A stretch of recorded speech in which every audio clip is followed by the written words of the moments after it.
Pues muchas gracias, Pepa. Carlos es el de Pinta de Astronauta que está aquí. A ver, un momento.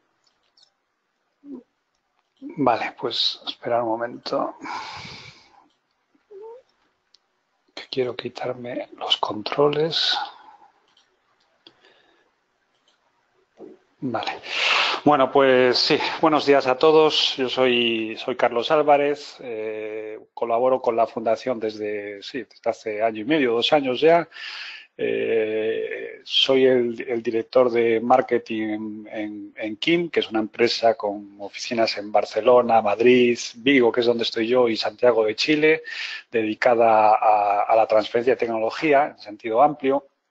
Y además, pues bueno, soy inversor en 3 startups, de las cuales 2 sí están relacionadas con el mundo de la salud. Una es un software para el proceso de drug discovery y otra es una startup financiada por la fundación que está desarrollando un dispositivo médico para ginecología.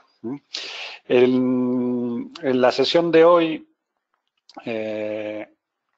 el objetivo fundamental es hablar con vosotros sobre cuáles son los factores que tienen impacto en la comerciabilidad de una tecnología en el mercado. O sea, dicho de otra manera, es cuáles son, digamos, las características que hacen de una tecnología un producto comercializable en el mercado. Entonces, lo primero que quiero dejar claro ya es que aquí no vamos a hablar de cómo se evalúa la calidad científica de una tecnología, no es ni mi contribución en este programa y tampoco querría entrar ahí. Son 2 planos distintos. Una cosa es la calidad científica, otra cosa es, digamos, el potencial comercial y cómo se mide, ¿no? Entonces, bueno, en cuanto al índice de hoy, vamos a tratar 3 temas. Espero que me dé tiempo en estos 40-50 minutos para tratar todo. Estos 3 temas son, lo primero, es ¿cómo hacemos nosotros para priorizar una cartera de tecnologías? O sea, pues alguien como la Fundación que se enfrenta pues a un número de solicitudes elevado, no me acuerdo ahora exactamente cuántas hemos tenido, Pepa, pero han sido como 30, 40, ¿no? Por lo menos.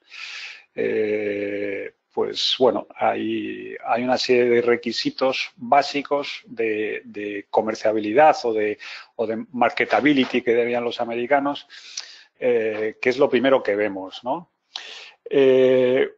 Con aquellas tecnologías que, digamos, pasan este filtro, entramos en una fase de análisis proof of market. O sea, queremos validar si realmente hay un mercado para esas tecnologías.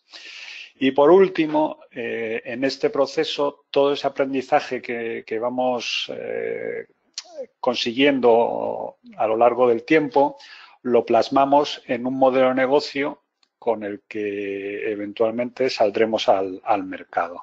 Entonces vamos a tratar estos 3 temas y vamos a empezar por la priorización de una cartera de tecnologías. También un mensaje importante. Desde el punto de vista científico, pues puede haber tecnologías que sean mejores que otras, no lo sé, pero desde el punto de vista de negocio o comercial, entended que esto no es un concurso, ¿no? Porque no estáis compitiendo unos con otros realmente. Aquí hay una serie de tecnologías, me parece que hay unas 20 y tantas en principio, que van a estar, digamos, en mercados diferentes, en momentos de su ciclo de vida diferentes. Entonces, no tiene sentido comparar unas con otras. Esto es más una carrera contra uno mismo por llevar una tecnología desde la idea al mercado. Y habrá gente que habrá llegado más adelante y estará en mercados pues más atractivos para potenciales inversores, como puede ser la Fundación Botín, y habrá otras tecnologías que no son ni peores ni mejores, simplemente pues se dirigen a mercados pues no tan grandes o que no están en una fase más inicial, ¿no? Comparada con otras. Entonces, es eso. No lo veáis como una competición, esto es más una carrera en la que jugáis cada uno de vuestros grupos por ir llevando vuestra tecnología por esa hoja de ruta, ¿no? Entonces, lo primero es cómo hacemos ese screening de tecnologías, esa priorización rápida para saber cuáles son las tecnologías por las que deberíamos empezar a apostar, ¿no? Entonces, nosotros tenemos fundamentalmente como 3 baterías digamos, de criterios, ¿no? Lo primero de todo, en lo que nos vamos a fijar siempre es la propuesta de valor y cómo de fuerte es esa propuesta de valor. O sea, cuál es el beneficio que aportamos al mercado.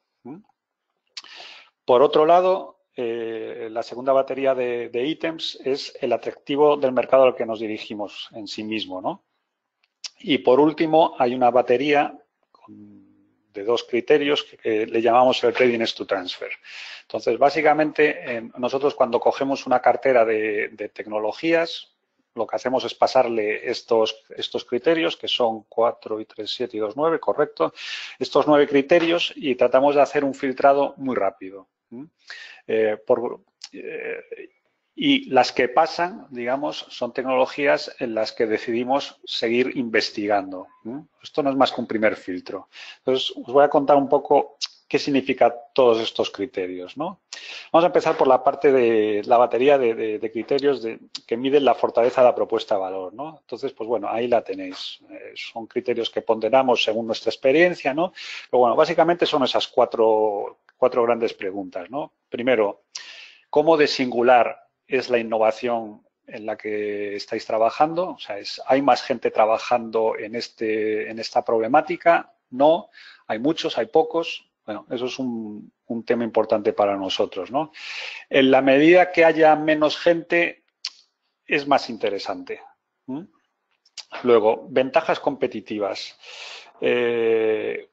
Aquí lo que nos interesa es saber nuestra tecnología comparativamente frente a otras alternativas, ¿qué aporta? Y esto yo hago especial hincapié en este criterio porque es un tema que muchas veces nos encontramos que en el ámbito académico no hay un conocimiento muy profundo de esto, ¿no? O sea, se sabe que hay otras alternativas, pero no se tiene muy claro qué es lo que aportas en ese contexto, ¿no? Si eres más rápido, si eres más barato, si eres más eficaz, si eres más fiable. Entonces, para nosotros esto es un tema clave, ¿no? Tercer ítem es la solidez de la propuesta que le llamamos. Entonces, una vez que sabemos si una tecnología es faster, better, cheaper que otra, lo que nos interesa saber también es cuánto más o cuánto menos. ¿Es más barata? ¿Cuánto menos? ¿Es más rápida? ¿Cuánto más rápida? ¿Es más eficiente? ¿Cuánto más eficiente? Entonces, hay como un segundo nivel de detalle que es fundamental, ¿no? Cuando sacas una tecnología al mercado. O sea, siempre que vas al mercado, normalmente es para desplazar a alguien. Entonces, si tú tienes que desplazar a alguien, tienes que tener muy claro cuáles son los argumentos para desplazarlo. Entonces, esto es una cuestión recurrente en el ámbito académico.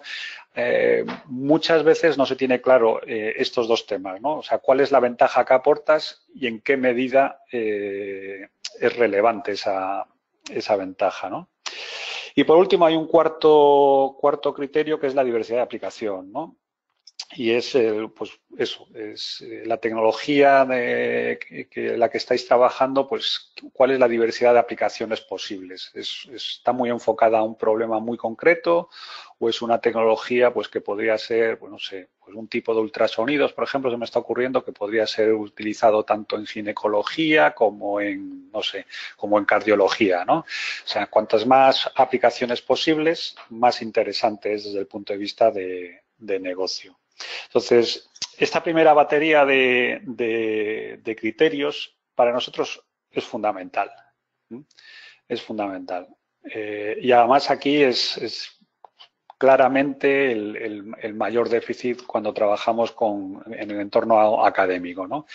Es difícil ser capaz de sacar conclusiones claras sobre cuál es un poco el posicionamiento de una tecnología en el mercado, o sea, qué es lo que va a aportar. Entonces, yo os diría que en este sentido, toda la información que podáis recabar sobre un poco sobre ese entorno competitivo, o sea, frente a otras alternativas, toda esa información es utilísima luego cuando hacemos el análisis de los proyectos en los que finalmente invierte la fundación, el programa Mind the Gap. La segunda batería de criterios es los relativos al propio atractivo del mercado, ¿no? Entonces, aquí esto es fácil de entender. Cuanto más grande es el mercado y más rápido crece, más interesante es. Porque desde el punto de vista de un inversor, siempre quiere subirse a olas muy grandes y a olas que estén creciendo. Las inversiones en mercados muy pequeños de nicho o mercados que están estancados o incluso en decrecimiento pueden ser un negocio, pueden ser un buen negocio, pero no son un negocio invertible. Entonces, también esto es un concepto que creo que es importante que entendáis y es que hay buenos negocios y hay buenos negocios invertibles. No necesariamente una cosa conlleva a la otra. Hay buenas empresas que no necesariamente van a encontrar un inversor por temas del retorno de esa inversión. Entonces, aquí básicamente lo que estamos hablando es de cómo conseguir que vuestros proyectos puedan ser invertidos por inversores profesionales. Entonces, en este sentido, el tamaño y el grado de crecimiento de un mercado son fundamentales. Y luego hay un tercer criterio que es el poder de negociación. Y básicamente lo que queremos decir aquí es si esto es un mercado muy concentrado donde los potenciales interesados en vuestra tecnología son pocos o muchos. Cuanto más concentrado esté el mercado, a priori menos interesante, porque digamos que estás más vendido, digamos que el potencial comprador tiene la sartén por el mango. Entonces, desde el punto de vista de negocio, interesan mercados donde ese poder de negociación esté muy descentralizado, haya muchos potenciales compradores.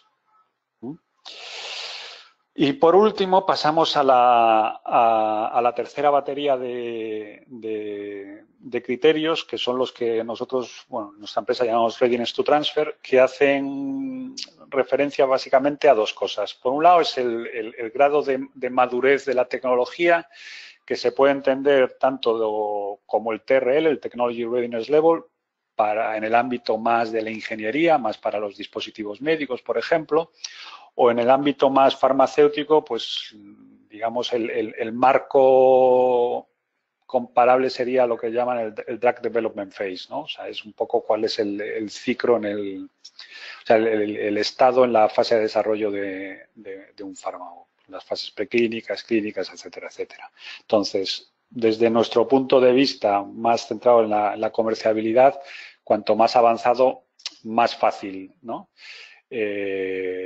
Obviamente, en el tipo de proyectos que estáis y en esta convocatoria estamos dando por hecho que casi todos estáis en niveles relativamente bajos. Pero entre dos tecnologías, aquella que haya llegado más lejos, pues tiene más, digamos, más papeletas para llegar al mercado antes y para ser invertida. Y luego hay un último criterio, el noveno, que es la calidad de la IP, que aquí fundamentalmente lo que estamos viendo no es si la patente está bien redactada o mal redactada.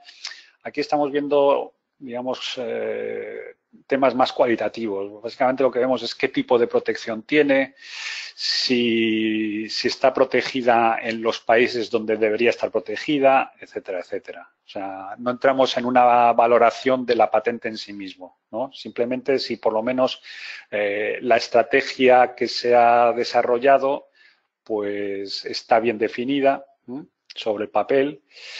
O por lo menos que no reste, ¿no? Porque hay, pues supongo que en muchos de vuestros proyectos habrá tecnologías pues que a lo mejor no se ha empezado a patentar todavía o están, digamos, en proceso, pero por lo menos que no se hayan tomado medidas contraproducentes.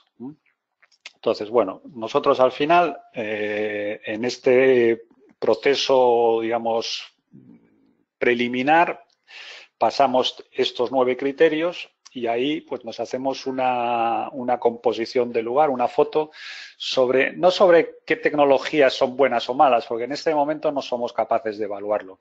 Simplemente aquí lo que vemos es qué tecnologías cumplen unos requisitos mínimos que te permiten pues decidir ya si sigues adelante analizando en mayor profundidad o las dejas apartadas hasta nuevo aviso, ¿no? Básicamente, pues nosotros en nuestro modelo de nuestra metodología de valoración, básicamente lo que hacemos, aquí lo tenéis, ¿no? Pues por debajo de un 60% son tecnologías que a priori de momento descartaríamos. Entre un 61 y un 75% pues son tecnologías que creemos que puede merecer la pena, pero que no es el momento todavía, pero con un poco de trabajo se pueden repescar. Y por encima de un 76%, pues apuntan maneras, pero ya os digo que se pueden caer todavía, ¿no? Entonces, bueno, el tipo de entregable que hacemos nosotros, pues para que lo veáis, ¿no? Vamos valorando y pues llegamos a una tabla pues un poco con estos resultados. Volviendo un poco atrás, cuando hablamos de TRL o el DDP, no sé si todos conocéis estos marcos para medir la madurez de una tecnología.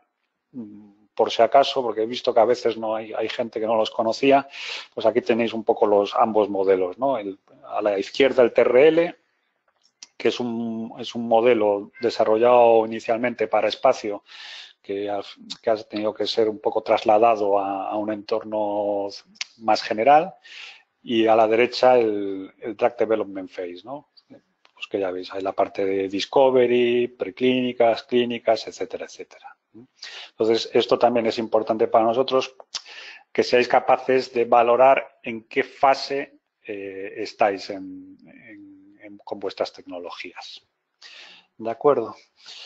Bueno, el segundo paso, una vez que hemos hecho este filtro y que, digamos, hemos elegido aquellas tecnologías en las que creemos que merece la pena seguir adelante, ahí entramos en un análisis más detallado, que nosotros le llamamos el proof of market, porque al final se trata de eso, es validar si realmente hay un mercado ahí fuera donde esta tecnología tiene un encaje, ¿no?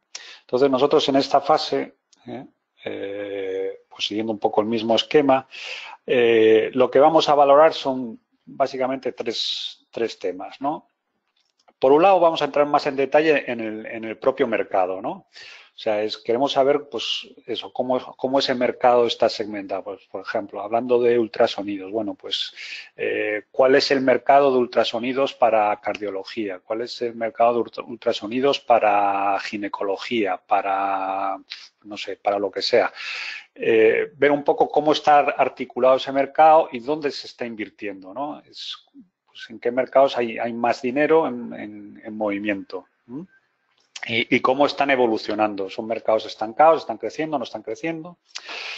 Segundo tema relativo al mercado, pues ¿cuáles son las grandes tendencias? Pues hay no sé, pues tendencias hay de todo tipo, ¿no? Pues sobre qué tecnologías están funcionando más, las in vivo o las in vitro. Se está yendo hacia equipos miniaturizados e inalámbricos bueno, ese tipo de cosas, ¿no? Queremos saber un poco cuáles son los grandes temas dentro de ese mercado.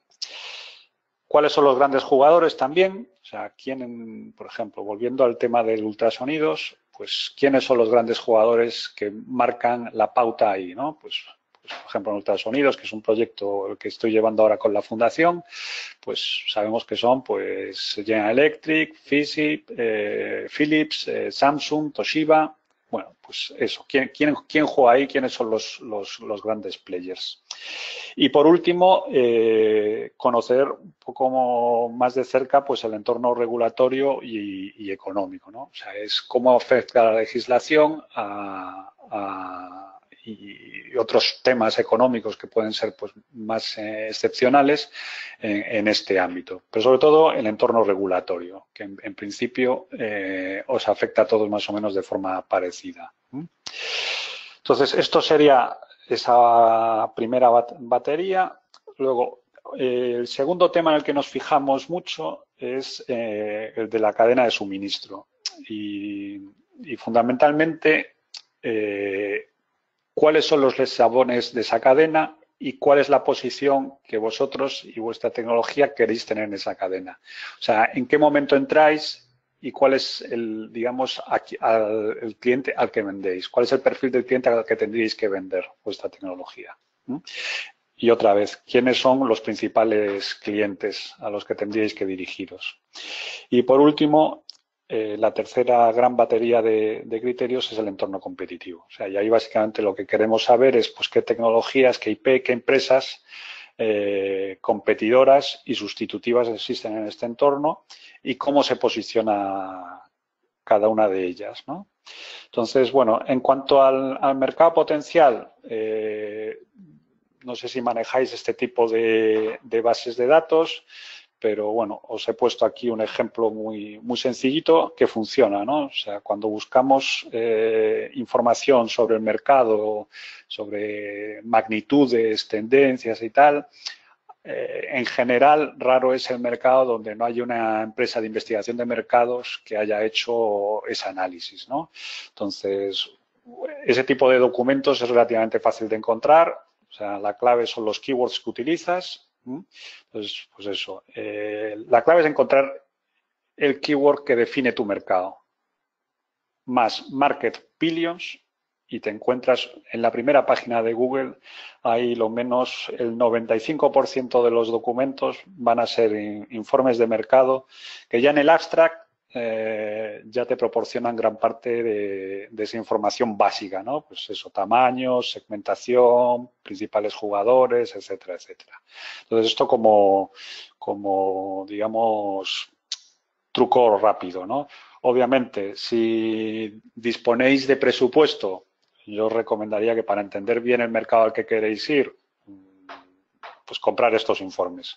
No son baratos, normalmente oscilan entre los 3.000 y los 6.000, 7.000 euros, dependiendo del mercado, del grado de profundidad y de la antigüedad, pero vamos, con ese dinero podéis conseguir informes que ya sea vosotros o a través de las OTRIs, que suelen tener mejores precios, os pueden dar una foto muy completa de lo que puede estar pasando en el sector al que queréis llegar. Luego, en cuanto a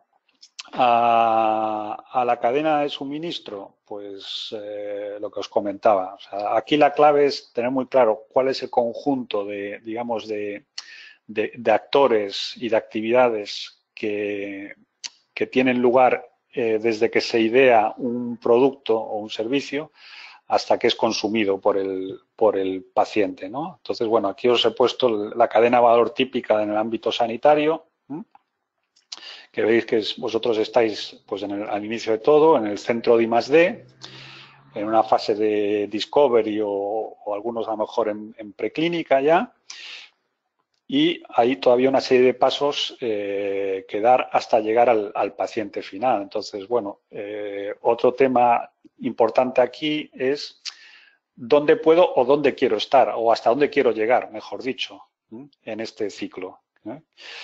Lo normal es que en general os quedéis en la fase naranja, ¿no? Porque es difícil llegar mucho más allá en el ámbito sanitario. Pero bueno, en el ámbito de los dispositivos médicos, por ejemplo, pues en España sí que hay gente que ha tratado de llegar más lejos, ¿no? A la fase, hasta la fase final, ¿no? Pero bueno, en principio aquí lo que hay que tener claro es hasta dónde queremos llegar, ¿no? Y en qué momento vamos a pasar el testigo a un tercero. Hasta dónde queremos o podemos, porque aquí en el mercado sanitario normalmente es hasta dónde podemos llegar. Vale, en cuanto al entorno competitivo, un tema importante. Siempre es muy interesante saber no solo con quién competís, sino quiénes son vuestros productos sustitutivos. O sea, es qué otros productos o tecnologías resuelven el mismo problema, aunque lo hagan de otra forma completamente distinta. Entonces, bueno, por si acaso no queda muy claro, pues aquí tenéis un poco cuáles serían productos competitivos y sustitutivos, ¿no? Pues frente a la Coca-Cola es la Pepsi-Cola o la Carrefour Cola. Mientras que sustitutivos de la Coca-Cola, pues sería el agua, sería el Gatorade, sería un zumo de naranja, ¿no? Pues en el ámbito de la tecnología pasa exactamente igual. Si volvemos al proyecto que estoy llevando ahora para la fundación, pues aquí tenéis el conjunto de competidores y productos sustitutivos que están en el mercado o en los que se está trabajando, que tratan de resolver el mismo problema, más o menos, porque competidores, o sea, o empresas que estén haciendo exactamente lo mismo, tampoco es fácil encontrarlas. Pero bueno, algo que hemos visto en la última edición de este programa es que el conocimiento de los productos competidores y sustitutivos pues era un punto donde hacía falta más detalle, ¿no? Hacía falta entender no solo quién está, sino un poco en términos relativos qué es lo que aportamos frente a ellos, ¿no? Y desde el punto de vista de negocio también hay algo muy interesante para el que evalúe el proyecto, que es la fase de desarrollo, o sea, en qué momento de su ciclo de vida están. Está en una fase, es un proyecto que está en fase preclínica, está en fase clínica, está en el mercado ya, cuánto tiempo lleva. Bueno, esos son temas que para un analista de la parte de negocio también son muy importantes porque de alguna forma te están dando un indicador de cuál es tu ventana de oportunidad en muchos casos, ¿no? Pero bueno, para que veáis, o sea, en un proyecto como este que os comentaba en el ámbito de ultrasonidos, pues hemos visto, aquí lo veis abajo en los in vivo, pues hay una serie de tecnologías que son relativamente parecidas, pero luego, por otro lado, hay un grupo de empresas que tienen un enfoque tecnológico completamente distinto. Son kits de diagnóstico que toman muestras de sangre y en base a eso deciden un poco cuál es el riesgo, ¿no? Entonces, para que veáis que lo importante no solo es para alguien que fabrica algún tipo de dispositivo de ultrasonidos, no solo es quién está haciendo ultrasonidos, sino quién está tratando de resolver el problema de otras formas completamente distintas. ¿De acuerdo? Vale. Luego, para nosotros, ¿qué es fundamental? Pues digamos que hasta aquí lo que hemos hecho es mucha investigación de despacho. O sea, al final lo que hemos hecho es pues ver bases de datos, informes de mercado y tal. Pero para nosotros el momento crítico, el momento de la verdad, es cuando salimos a la calle y empezamos a captar información del que tiene el problema directamente, que no es solo el paciente, sino también pues, todos los clínicos que pueda haber en ese camino. Entonces, desde el punto de vista del análisis de vuestros proyectos, cualquier información que tengáis sobre vuestras interacciones con el ámbito médico son muy interesantes. O sea, el ver qué opinan un poco. Aquí es un problema porque normalmente cuando vais a ver al mercado, normalmente vais hablando de vuestro libro y aquí lo que nos interesa es tener una visión, digamos, menos sesgada del problema, ¿no? Por decirlo de alguna manera, es muy interesante que fueseis capaces de ir a ver a los clínicos en vuestro ámbito y que os diesen un panorama de las soluciones posibles al problema que estáis tratando de resolver y cuál es su opinión sobre las distintas alternativas, ¿no?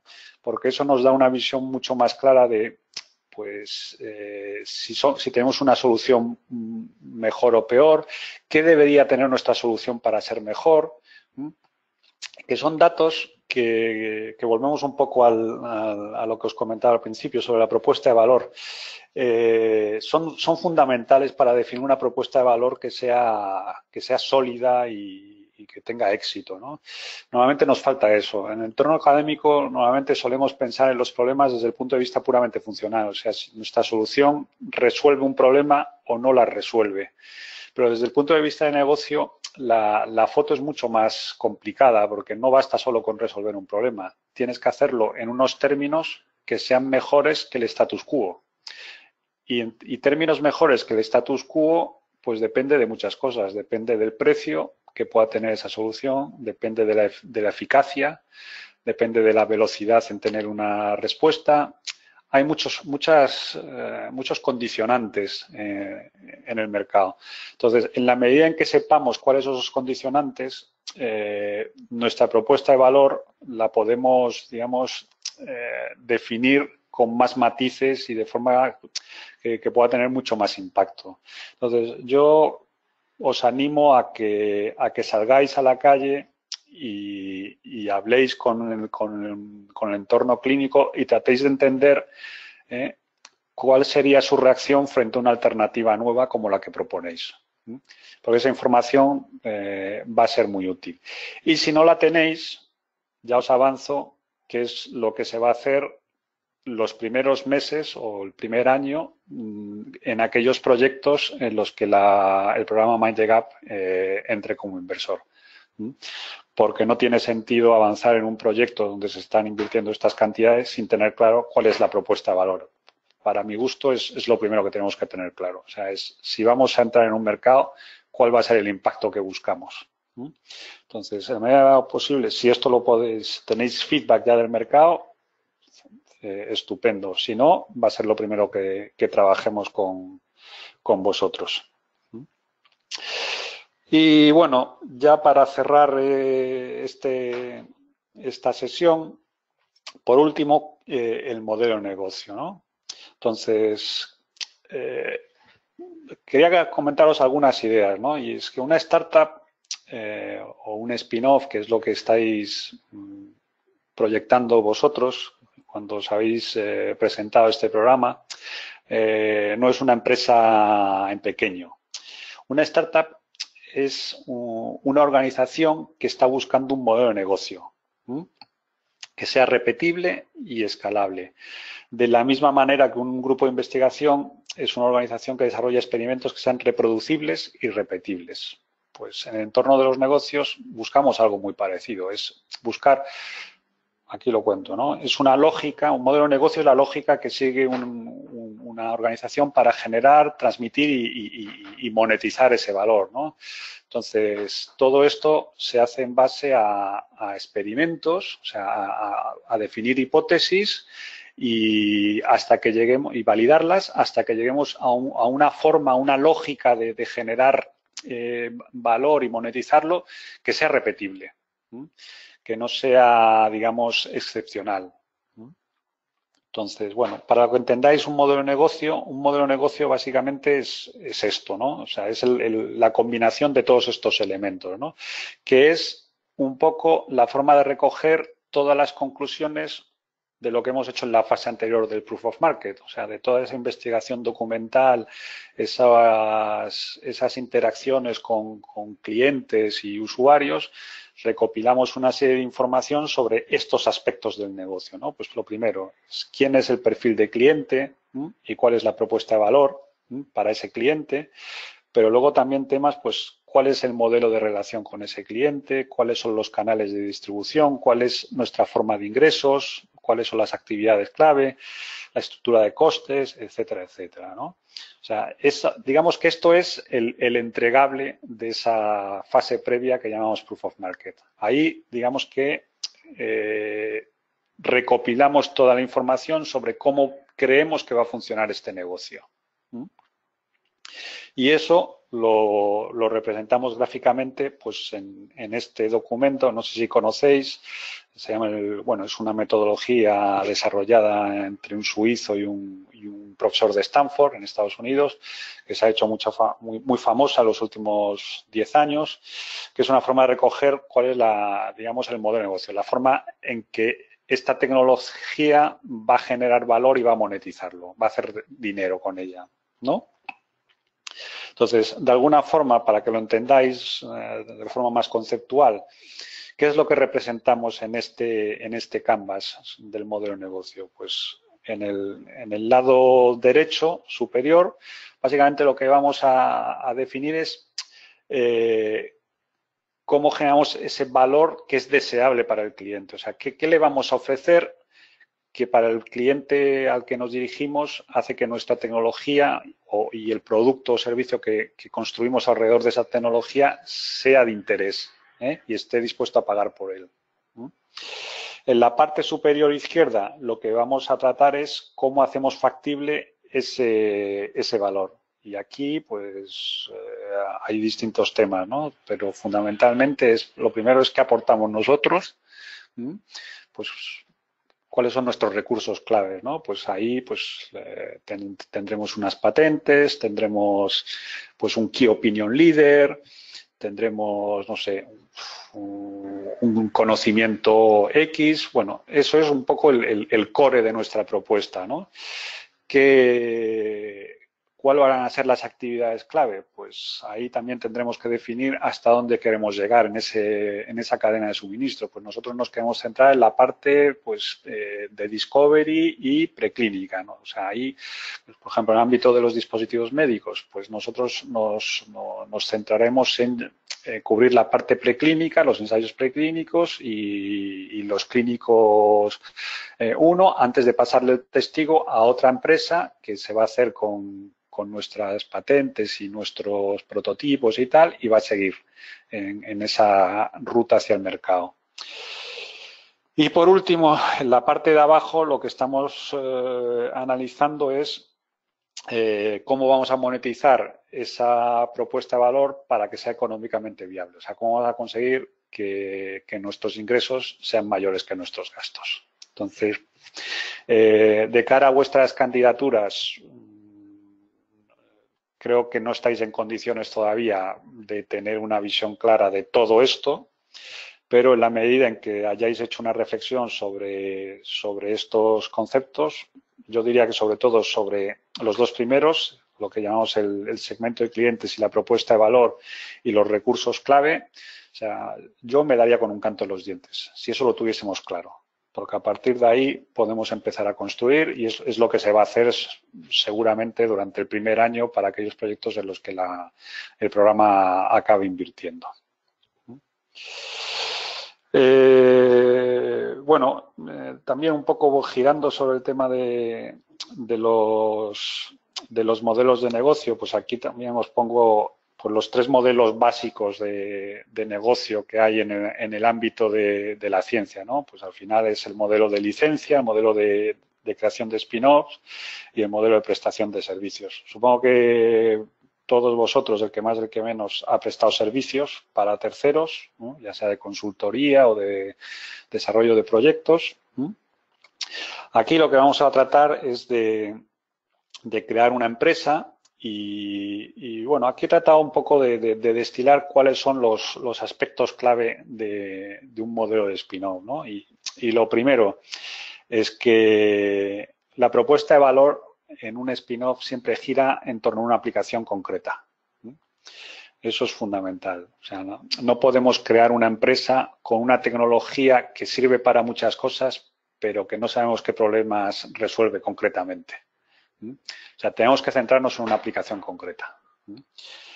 El recurso clave también en un spin-off, y con eso ya también os voy a hacer pensar en algo, hay tres cosas que consideramos clave. Lo primero es el CEO, el director, el líder del proyecto, el que va a tirar del proyecto en el ámbito de la gestión, no en el ámbito científico. El segundo recurso clave es la IP, que ya la tenéis o la estáis construyendo. Y el tercer recurso clave es el dinero, es el capital, que es para lo que buscáis a la fundación. Con lo cual, ¿qué quiero decir? Que en vuestros proyectos hay un flanco débil en el que tenéis que ir pensando ya, y es quién va a tirar del carro. Porque el CEO es un elemento fundamental de cualquier spin-off. Un proyecto tiene que tener alguien que tire de él. Y tiene que ser alguien que esté dedicado a tiempo completo a él. Y tiene que ser alguien que no solo entienda, o sea, entienda de la tecnología, sino que sobre todo tenga una visión de lo que tiene que hacer para que esta tecnología llegue al mercado. Entonces, yo supongo que muchos de vuestros proyectos no lo tenéis claro todavía quién va a ser esta persona y ya así os avanzamos que esa persona va a ser clave. Eso va a ser una de las razones que, digamos, que inclinen la balanza a favor de vuestro proyecto o no. El que veamos que hay una persona que cumple un poco con estas condiciones, ¿no?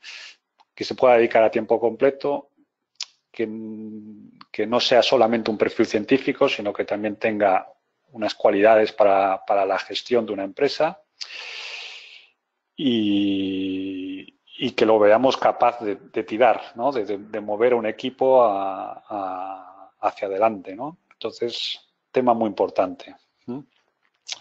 Luego, el riesgo, no tengo que deciros, ¿no? El riesgo en un spin-off no es alto, es muy alto, ¿no? Al final los spin-offs prácticamente las estadísticas dicen pues que más o menos 1 de cada 20 consiguen salir adelante y ganar dinero, digamos, tener un retorno suficientemente atractivo para un inversor. Yo diría que de 20 proyectos, uno es un buen proyecto, es un gran proyecto que devuelve el dinero a los inversores con beneficios significativos. Puede haber otros 3 o 4 que son negocios que salen adelante, pero que, bueno, simplemente están ahí, no van a generar unas cantidades no van a conseguir unos retornos especialmente significativos. Y luego habrá, pues eso, unos 15 más o menos que posiblemente se vayan muriendo por el camino. Por muchas razones.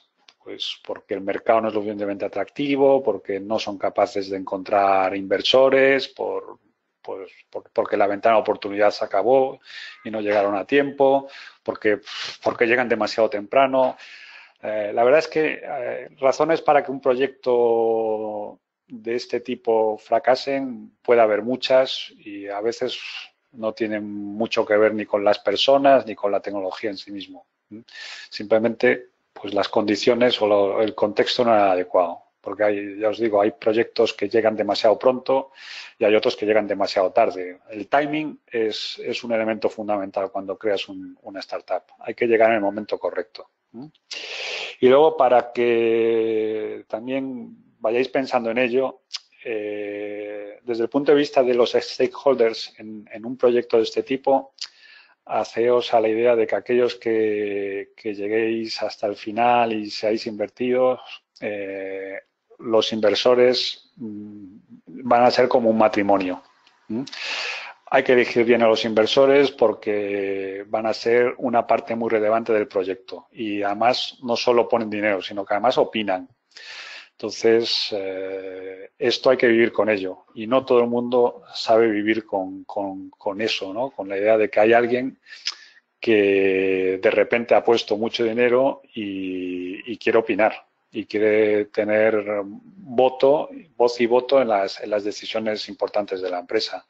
Entonces, bueno, yo desde mi experiencia creo que la Fundación Botín es un inversor, digamos, fácil, pero también es verdad que hay otros inversores en el mercado que no son tan fáciles. Entonces, es otro tema que tenéis que tener muy claro. Vais a dar entrada en vuestro proyecto pues a gente ajena y hay que saber vivir con ello.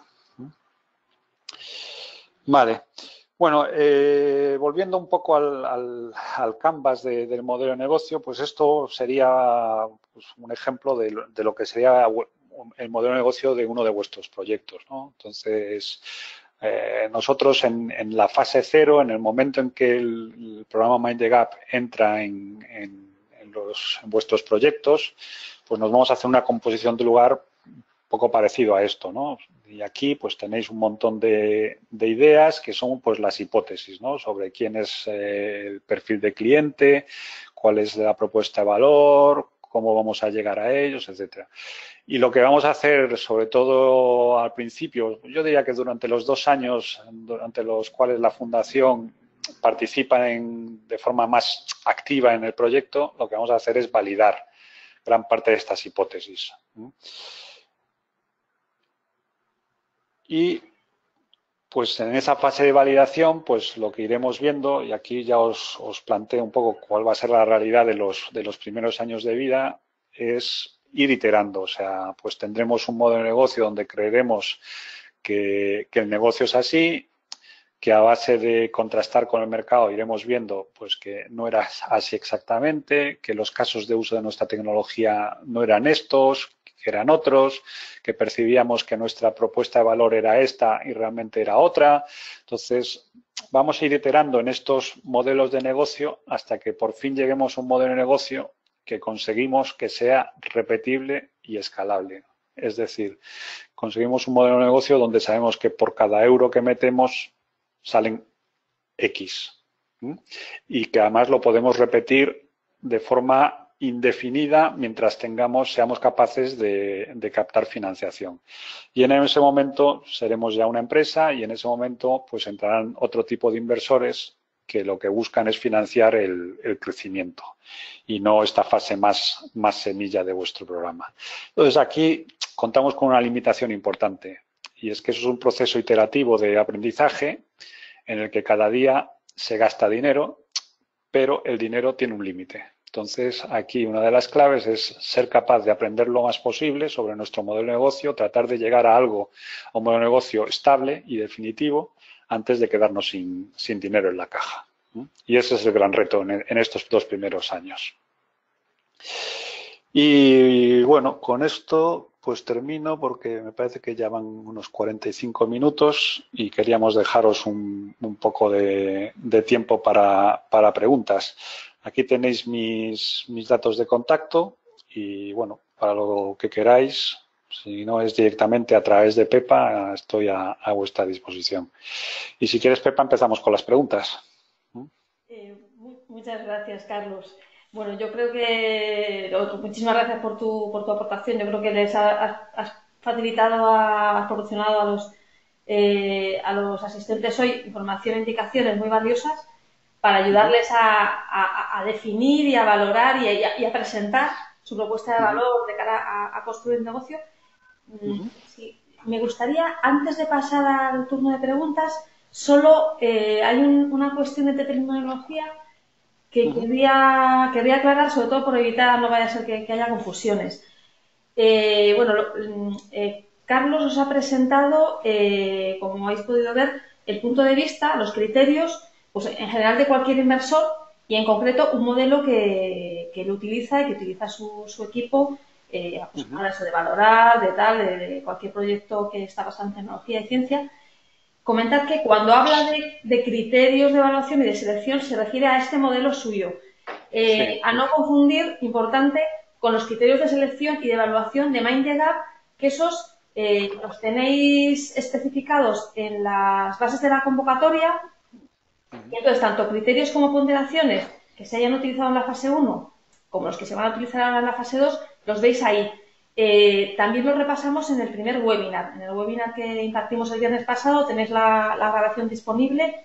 Lo que os recomiendo, si queréis saber las ponderaciones, exactamente tanto los que se han utilizado en la fase 1 como las que se van a utilizar ahora en la fase 2, os remitimos a las bases de la convocatoria y bueno, si queréis escuchar el webinar, el primer webinar que impartimos el viernes pasado, ahí también lo tenéis.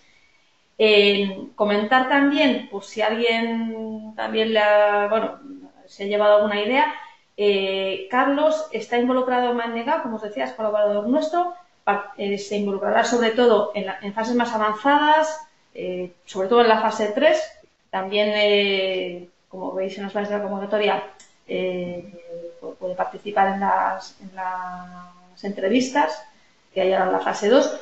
Pero no ha sido evaluador de la fase 1 ni tampoco es miembro del comité de evaluación.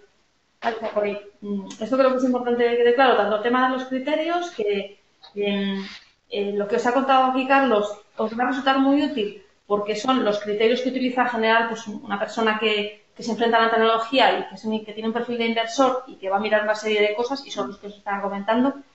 Pero bueno, quería dejar claro que criterios de selección de Mindegap debéis acudir a las bases de la convocatoria. Sí, yo he hablado más en términos más genéricos. Claro. Efectivamente, o sea, sí, exacto, eso es lo que quería quedar claro que creo que es muy útil porque os da esas indicaciones de esa perspectiva del inversor, de quien está planteándose invertir en un proyecto, qué es lo que mira y tal, y bueno, en ese sentido pues es un modelo que os puede ayudar. Vale, pero bueno, sí que quería dejar claro el tema de que los criterios de Mindegap y las ponderaciones de Mindegap son los de las bases de la convocatoria. Bueno, pues hecha esta pequeña aclaración, vamos a ver si tenemos alguna pregunta en el chat. Vamos a dar unos minutos. Las preguntas del chat a mí no me llegan, ¿verdad? Yo creo que no, que las tengo que mirar yo y vale. Sí, de momento no estoy viendo ninguna. Bueno, recuerdo que si ahora mismo, bueno, pues no sé, no se os ocurre ninguna pregunta o no habéis visto ninguna duda, pero más adelante la tenéis, podéis acudir a nosotros a través del buzón de Mindegap, que conocéis, mindegap@fundacionbotin.org, y lo que haremos será, si se trata de preguntas generales de la convocatoria o que podamos responderlos desde la Fundación, lo haremos nosotros mismos. Si es un tema más específico del expertise de Carlos, pues le dirigiríamos la pregunta a él.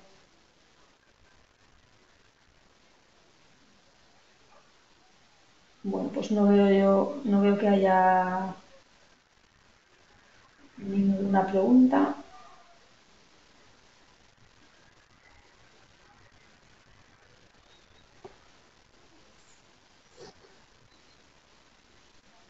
Bueno, pues no parece que haya ninguna pregunta, con lo cual, bueno, pues ya no nos queda, como digo, siempre estáis a tiempo de preguntar a través del buzón de consultas.